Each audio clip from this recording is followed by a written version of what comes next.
Biasanya memang diikuti dengan peluruan, tetapi pada umumnya peluruan itu atau gempa susulan itu selalu lebih kecil skala Richternya dibanding dengan gempa yang pertama. Baik, sekiranya Pak, apakah titik gempa ini terjadi dekat dengan pulau-pulau kecil yang mungkin bisa berada di sekitar titik gempa? Ya, itu di 636 km, jadi cukup jauh sebetulnya kalau kita lihat. Jadi kalau kita hitung asumsikan bahwa gempa biasanya perjalanan gelombang tsunami itu rata-rata 800 km per jam, ada waktu 40 menit ya, untuk bisa melihat apakah dampaknya memang sampai di sana atau tidak. Baik, Bapak, Ya. sekiranya potensi kerusakan yang terjadi seperti apa, Pak? Sekarang ini masih belum ada laporan, seperti tadi yang kami sampaikan, di Bengkulu mereka tidak merasakan sama sekali, istilahnya seperti hanya mobil lewat di depan jalan, satu skala MMI, ya, dan kemudian bahkan di kawan-kawan di Nias tidak merasakan sama sekali.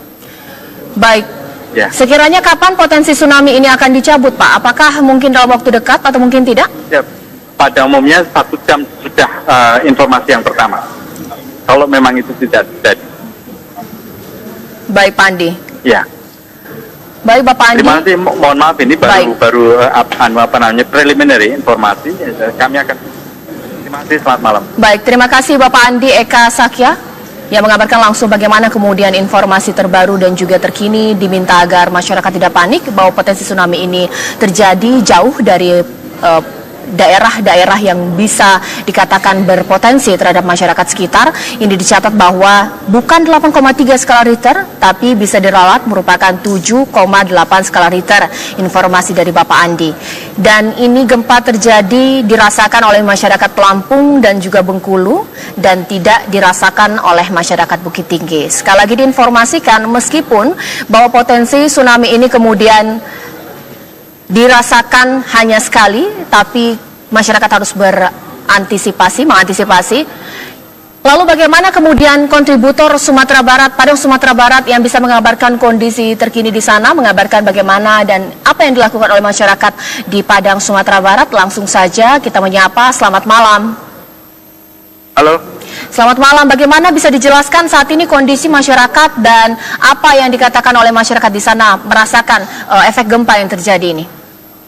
Ya, memang kalau dari informasi yang kami terima dari masyarakat, beberapa bahkan ada yang mengatakan seperti di daerah pesisir pantai itu memang alarm early warning sistemnya tsunami memang berbunyi di beberapa tempat, seperti di daerah situ. Saya di situ ada di pinggir pantai di bagian di Kabupaten Agam memang berbunyi sirene. Cuman sampai saat ini saya belum dapat mengkonfirmasi bagaimana kondisi di lapangannya begitu. Baik, di tempat Anda mengabarkan, apakah Anda merasakan gempa tersebut atau tidak? Kalau saya sekarang di Bukit Tinggi, tepat di Jam Gadang, karena memang sempat terasa gempa goyang-goyang hampir sekitar durasi hampir 1 menitan. Cuman memang tidak membuat kepanikan warga, hanya seperti di atas ayunan berbuai-buai begitu. Namun aktivitas masyarakat saya pantau saat ini masih normal-normal saja begitu. Baik, Donald ditahan dulu laporannya. Kami akan terlebih dahulu menyapa Bapak Irwan Prayitno yang merupakan Gubernur Sumatera Barat. Kita akan menanya bagaimana kemudian apa himbauan yang dilakukan Gubernur Sumatera Barat terhadap masyarakat bahwa potensi tsunami yang telah diinformasikan oleh BMKG agar kemudian bisa diantisipasi oleh seluruh masyarakat, tapi juga ditenangkan supaya tidak menciptakan kepanikan yang lebih besar. Selamat malam Pak Irwan. Ya, selamat malam. Pak Irwan, informasi yang dirilis oleh BMKG bahwa ada potensi tsunami yang terjadi di kedalaman 600 km, 7,8 skala Richter. Sekiranya apa informasi dan juga himbauan yang dilakukan oleh Bapak terhadap masyarakat Sumatera Barat? Ya, kami di Sumatera Barat memang selama ini sudah melakukan suatu kegiatan mitigasi kepada masyarakat, baik melalui sosialisasi kepada siswa-siswa, pelajar dan juga para pegawai, kemudian juga masyarakat secara keseluruhan. Dan tentunya dengan kegiatan yang ini terjadi, maka pada saat terjadi suatu gempa, masyarakat sudah terbiasa dia lari keluar rumah, dan kemudian juga mereka mengantisipasi, dan khususnya di tepi pantai dan sekarang pun juga sudah melakukan kegiatan-kegiatan yang mitigasi dicari tempat evakuasi untuk tempat yang tinggi. Jadi mudah-mudahan tidak terjadi tsunami walaupun masih ada potensi. Kita sudah memantau melalui kegiatan yang ada di pos kita untuk memantau keadaan yang terjadi sebenarnya, dan gempa yang tadi terjadi hampir di seluruh kota dan kabupaten di Sumatera Barat terasa, dan mudah-mudahan kita harapkan tidak terjadi tsunami. Baik, Bapak, kalau untuk masyarakat yang tinggal di pesisir pantai, apa yang kemudian Bapak lakukan untuk memberikan tempat sebagai titik aman? Karena ini juga ada himbauan agar masyarakat pesisir pantai lebih waspada dengan info potensi tsunami yang terjadi, Pak. Ya, seperti yang sudah kami biasakan kepada mereka dalam bentuk sosialisasi, yang di tepi pantai memang ketika terjadi gempa besar, untuk segera keluar rumah dan pergi ke tempat ketinggian, dan tentunya mereka yang ada di tepi pantai selalu waspada dan tetap tenang begitu.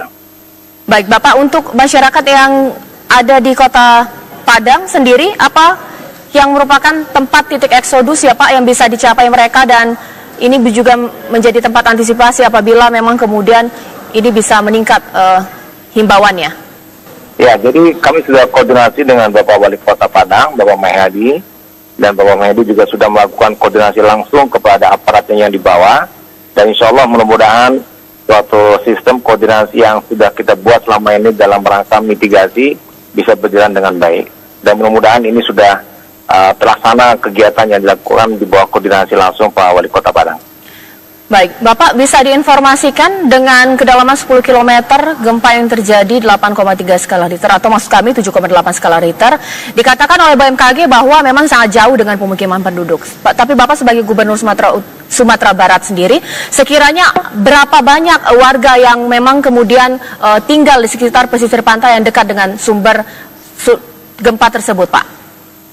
Kalau di tepi pantai yang potensi begitu besar dari segi jumlah penduduk, selain Kota Padang, juga Kabupaten Pesisir Selatan, Kabupaten Padang Pariaman, dan juga Kota Pariaman, kemudian sedikit Agam dan juga Pasang Barat.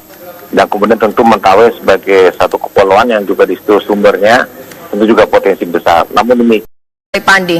Ya. Baik, Bapak Andi. Terima kasih. Mohon maaf, ini baru preliminary informasi. Kami akan. Terima kasih, selamat malam. Baik, terima kasih Bapak Andi Eka Sakya yang mengabarkan langsung bagaimana kemudian informasi terbaru dan juga terkini, diminta agar masyarakat tidak panik bahwa potensi tsunami ini terjadi jauh dari daerah-daerah yang bisa dikatakan berpotensi terhadap masyarakat sekitar. Ini dicatat bahwa bukan 8,3 skala Richter, tapi bisa diralat merupakan 7,8 skala Richter. Informasi dari Bapak Andi. Dan ini gempa terjadi dirasakan oleh masyarakat Lampung dan juga Bengkulu, dan tidak dirasakan oleh masyarakat Bukit Tinggi. Sekali lagi diinformasikan, meskipun bahwa potensi tsunami ini kemudian dirasakan hanya sekali, tapi masyarakat harus mengantisipasi. Lalu bagaimana kemudian kontributor Sumatera Barat, Padang Sumatera Barat yang bisa mengabarkan kondisi terkini di sana, mengabarkan bagaimana dan apa yang dilakukan oleh masyarakat di Padang Sumatera Barat? Langsung saja kita menyapa. Selamat malam. Halo. Selamat malam, bagaimana bisa dijelaskan saat ini kondisi masyarakat dan apa yang dikatakan oleh masyarakat di sana merasakan efek gempa yang terjadi ini? Ya memang kalau Tsunami yang telah diinformasikan oleh BMKG agar kemudian bisa diantisipasi oleh seluruh masyarakat, tapi juga ditenangkan supaya tidak menciptakan kepanikan yang lebih besar. Selamat malam Pak Irwan. Ya, selamat malam. Pak Irwan, informasi yang dirilis oleh BMKG bahwa ada potensi tsunami yang terjadi di kedalaman 600 km, 7,8 skala Richter. Sekiranya apa informasi dan juga himbauan yang dilakukan oleh Bapak terhadap masyarakat Sumatera Barat? Ya, kami di Sumatera Barat memang selama ini sudah melakukan suatu kegiatan mitigasi kepada masyarakat, baik melalui sosialisasi kepada siswa-siswa, pelajar, dan juga para pegawai, kemudian juga masyarakat secara keseluruhan. Dan tentunya dengan kegiatan yang ini terjadi, maka pada saat terjadi suatu gempa, masyarakat sudah terbiasa dia lari keluar rumah, dan kemudian juga mereka mengantisipasi, dan khususnya di tepi pantai, dan sekarang pun juga sudah melakukan kegiatan-kegiatan yang mitigasi dicari tempat evakuasi untuk tempat yang tinggi. Jadi mudah-mudahan tidak terjadi tsunami walaupun masih ada potensi. kita sudah memantau melalui kegiatan yang ada di pos kita untuk memantau keadaan yang terjadi sebenarnya, dan gempa yang tadi terjadi hampir di seluruh kota dan kabupaten. Kalau dari informasi yang kami terima dari masyarakat, beberapa bahkan ada yang mengatakan seperti di daerah pesisir pantai itu memang alarm early warning sistemnya tsunami memang berbunyi di beberapa tempat, seperti di daerah situ. Saya di situ ada di pinggir pantai di bagian di Kabupaten Agam memang berbunyi sirene. Cuman sampai saat ini saya belum dapat mengkonfirmasi bagaimana kondisi di lapangannya begitu. Baik, di tempat Anda mengabarkan, apakah Anda merasakan gempa tersebut atau tidak?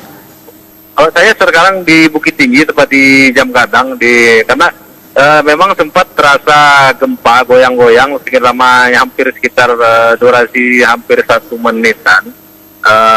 Cuman memang tidak membuat kepanikan warga, hanya seperti di atas ayunan berbuai-buai begitu. Namun aktivitas masyarakat saya pantau saat ini masih normal-normal saja begitu. Baik, Donald ditahan dulu laporannya. Kami akan terlebih dahulu menyapa Bapak Irwan Prayitno yang merupakan Gubernur Sumatera Barat. Kita akan menanya bagaimana kemudian apa himbauan yang dilakukan Gubernur Sumatera Barat terhadap masyarakat bahwa potensi biasanya memang diikuti dengan peluruan, tetapi pada umumnya peluruan itu atau gempa susulan itu selalu lebih kecil skala Richternya dibanding dengan gempa yang pertama. Baik, sekiranya Pak, apakah titik gempa ini terjadi dekat dengan pulau-pulau kecil yang mungkin bisa berada di sekitar titik gempa?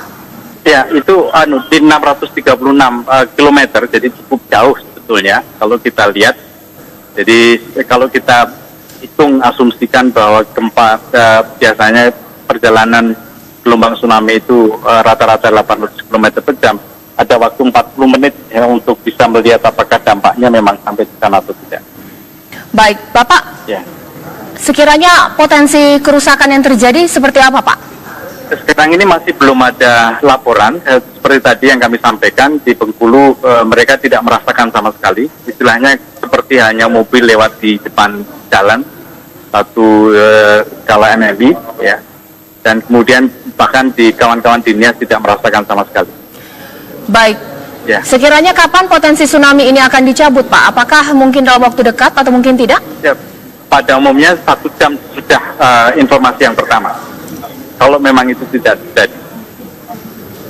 Baik. Kabupaten di Sumatera Barat terasa, dan mudah-mudahan kita harapkan tidak terjadi tsunami.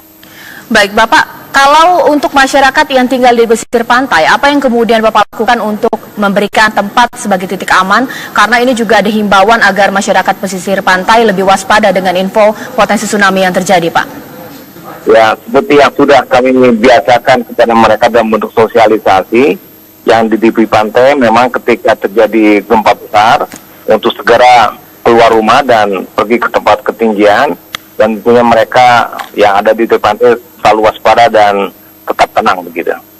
Baik, Bapak, untuk masyarakat yang ada di Kota Padang sendiri, apa yang merupakan tempat titik eksodus ya Pak yang bisa dicapai mereka, dan ini juga menjadi tempat antisipasi apabila memang kemudian ini bisa meningkat himbauannya?